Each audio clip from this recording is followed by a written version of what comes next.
আসসালামু আলাইকুম এভরিওয়ান, চলুন আজকে আমরা দেখে আসি পাতাকপি ভাজি আলু দিয়ে চিংড়ি মাছ দিয়ে।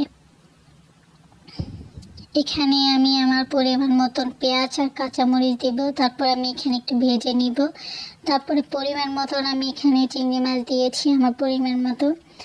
তারপরে আমি এখানে পরিমাণ মতন লবণ দিব। তারপরে আমি এখানে একটু ভেজে নিব। তারপরে আমি এখানে আমার পরিমাণ মতন 1 চামচ রসুন বাটা দিব। তারপর ভেজে আমি এখানে হলুদ দিব, দিয়ে তারপর আমি এখানে একটু ভেজে নিব। নেওয়ার পরে আমি এখানে আলুটা দিয়ে দিচ্ছি, জানি তাড়াতাড়ি সিদ্ধ হয়। তারপর আসুন আমরা এখানে পাতাকপিটা দিয়ে দিব, দিয়ে আমি এখানে ভেজে নিচ্ছি। তারপর সব মিক্সার করে আমি এখানে একটু ঢাকনা দিয়ে দিব।